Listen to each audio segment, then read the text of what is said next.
memasuki masyarakat lebih awal. Untuk menghidupi diri mereka sendiri, saya harus mulai bekerja untuk mendapatkan uang. Tapi karena pembatasan akademik, tidak dapat menemukan pekerjaan yang layak. Setelah pukulan berulang, pada akhirnya hanya satu rantai yang dapat dipilih. Restoran cepat saji bekerja shift malam. Pergi bekerja. Waktu menunjukkan dari pukul 10.00 malam hingga 6.00 pagi keesokan harinya. Saya cukup puas dengan itu. Dan kebetulan saya adalah burung hantu malam. Pekerjaan malam cocok untukku. Beberapa hari pertama kerja, saya belum memenuhi syarat untuk bekerja di konter. Anda hanya dapat menutup pintu dan memulai sesuatu. Toko kami berada di pintu keluar jalan raya, di pusat perbelanjaan kecil di dekatnya. Hanya toko kami yang buka 24 jam. Ada tengah malam, saya tidak tahu jam berapa sekarang.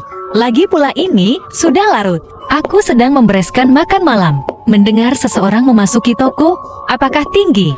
Seorang wanita dengan riasan halus, mengenakan gaun putih dan sepatu hat tinggi, mengenakan topi putih besar. Gaun yang kaya dan elegan itu tidak seperti seseorang yang akan mengunjungi restoran cepat saji seperti milik kita. Aku tersenyum sopan padanya. Dan kemudian Anda membungkuk dan Anda terus membersihkan piring. Ada rekan di konter yang melayaninya. Tapi aku tidak mendengar percakapan apapun di antara mereka.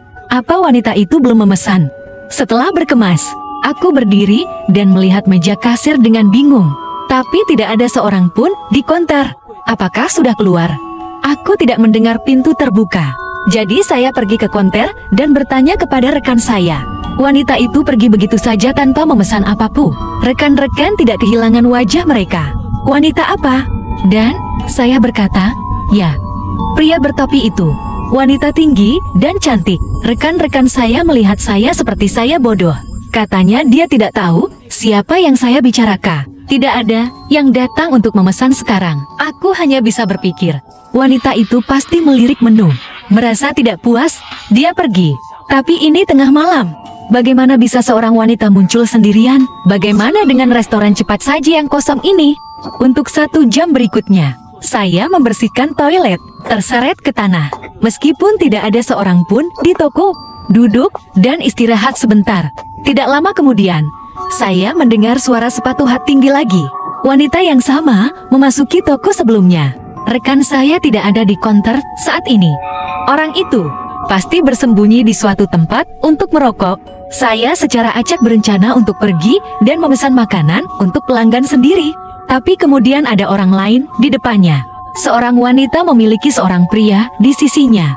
Pria itu juga berpakaian seperti pria sejati. Sebuah tuxedo. Di kakiku ada sepasang sepatu kulit yang dipoles. Keduanya menari entah kenapa. Ini seperti lobi restoran sekarang. Ini seperti lantai dansa pesta. Apa yang terjadi? Apa yang ingin dilakukan kedua orang ini dengan aneh? Aku pergi ke belakang meja. Aku mengajukan pertanyaan penuh ketidakpahaman. Bolehkah saya mengambil pesanan Anda, tolong? Mereka berdua menatapku pada saat yang sama. Lalu aku tiba-tiba merasa sebuah tangan di belakangku meraih bahuku. Aku secara naluriah berbalik, tapi tidak ada orang di belakang. Tapi aku jelas merasakan seseorang menyentuhku. Berbalik tanpa alasan, pria dan wanita barusan juga menghilang. Lagi-lagi, saya tidak mendengar pintu terbuka atau langkah kaki. Sebentar untuk berbalik, mereka sudah pergi. Apa-apaan? Ini keterlaluan. Untuk sisa malam, hal-hal aneh terjadi. Pintu kamar mandi terus berayun maju mundur. Pintu belakang restoran terlihat seperti dipukul dengan keras. Aku membuka pintu belakang, melihat sekeliling, tidak menemukan apapun. Dengan gemetar, akhirnya aku pulang kerja sampai subuh. Keluar dari restoran, sinar matahari pertama di pagi hari baru mulai bangkit dari cakrawala. Saat melewati tempat ada mobil yang menghalangi, saya parkir tepat di depan restoran melalui lampu jala. Aku melihat pintu perlahan terbuka. 2 orang keluar dari mobil melalui pintu di kedua sisi. Itu pria dan wanita yang sama yang pernah kulihat sebelumnya. Ini dimulai lagi tanpa alasan di depanku. Sebelum menari, hanya saja kali ini penampilan mereka berubah. Bukan lagi gaun yang mulia dan indah itu. Pakaiannya compang-camping, penuh lubang dan lumpur. Ekspresi wajahnya juga menjadi sangat menakutkan. Kulitnya seputih yang diputihkan. Mata kerangka menatap lurus ke arahku. Aku berdiri di sana, tidak responsif melihat mereka. Kemudian, pria itu berkata dengan suara yang dalam dan gelap, meneriakkan sesuatu. Suara-suara mengerikan bergema ke segala arah. Aku membeku. Aku hanya bisa tercengang. Kemudian, keduanya masuk ke dalam mobil tanpa mengucapkan sepatah kata pun. Tutup pintu dan pergi. Sampai aku menatap limusin itu, menghilang ke dalam petunjuk terakhir kegelapan di pagi hari. Aku tak berani bergerak.